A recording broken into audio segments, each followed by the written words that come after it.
ডিভোর্সের পরে আমার স্বামী আমাকে একটা চিঠি দিয়ে বলল, মারিয়া, আজ থেকে 6 মাস পরে চিঠিটা পড়বে। লাগবে না আপনার চিঠি। যেখানে আপনি আমাকে জোর করে ডিভোর্স দিলেন, সেখানে চিঠি নিয়ে আমি কি করব? প্লিজ চিঠিটা নাও। এটাই আমার শেষ অনুরোধ। ইচ্ছে না থাকা সত্ত্বেও চিঠিটা নিয়ে ব্যাগে রাখলাম, শুধুমাত্র স্বামীর মন রক্ষাতে। সবাই বলতে পারেন ডিভোর্স কেন হলো?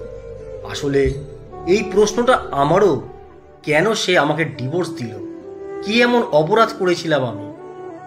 তো ডিভোর্স হওয়ার পরে যখন বাড়িতে এলাম, তখন লক্ষ্য করলাম আমার স্বামী হাসিব কেন জানি কান্না করছে।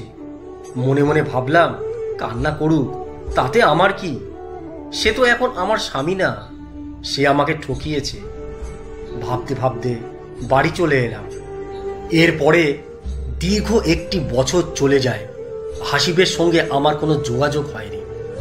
হঠাৎ একদিন মনে পড়ল তার দেওয়া চিঠির কথা। মুহূর্তেই ব্যাগ থেকে চিঠিটা পড়তে লাগলাম। চিঠিতে লেখা ছিল, প্রিয় মারিয়া, আমাকে ক্ষমা করে দিও তোমাকে ডিভোর্স দেওয়ার জন্যে। খুব ইচ্ছে ছিল তোমাকে নিয়ে সুখের একটি ঘর বাঁধব, কিন্তু সেটা আর হলো না। স্বপ্ন স্বপ্নই থেকে গেল। তুমি জানতে চেয়েছিলে না আমি তোমাকে কেন ডিভোর্স দিলাম? তাহলে শোনো, আমার ব্লাড ক্যান্সার ধরা পড়েছিল। ডাক্তার বলেছে আমি আর সর্বোচ্চ 4 মাস বেঁচে থাকব, তারপরে আমার মৃত্যু হবে। কথাটি শোনার পরে কি করব ভেবে পাচ্ছিলাম না। সব কিছু অন্ধকার লাগছিল। ভাবলাম, তুমি যদি এই কথাটি জানতে পারো, তাহলে আমার থেকেও বেশি তুমি কষ্ট পাবে। আমি চাইনি তোমাকে কষ্ট দিতে, যার কারণে তোমাকে ইচ্ছাকৃতভাবে ডিভোর্স দিয়েছি, যেন তুমি আমাকে ঘৃণা করো, তোমার মন থেকে মুছে ফেলো। জানো মারিয়া, তোমাকে আমি অসম্ভব ভালোবাসি।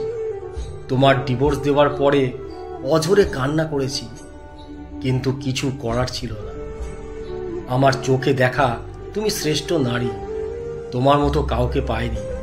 যদি আবার পুনর্জন্ম হতো, আমি আবার তোমাকে চাইতাম, কিন্তু সেটা সম্ভব না। ভালো থেকো আমার শখের নারী। মৃত্যুর পরে আকাশে তারা হয়ে তোমাকে পাহারা দেব। ইতি তোমার ডিভোর্সি স্বামী, মিস্টার হাসিব। চিঠিটা পড়ার পরে আমি নিস্তব্ধ হয়ে গিয়েছি। কি বলবো ভাষা খুঁজে পাচ্ছি না। পুরো মাথাটাই যেন গোলমাল হয়ে গেল। একটি পুরুষ আমাকে এতটা ভালোবাসতো, আর সেটা আমি বুঝতেই পারিনি। আসলে কিন্তু পুরুষেই ভালোবাসা বোঝার ক্ষমতা সবার থাকে না। পুরুষ নিজেকে শেষ করে দিবে, কিন্তু কাউকে কষ্টের কথা বলবে না।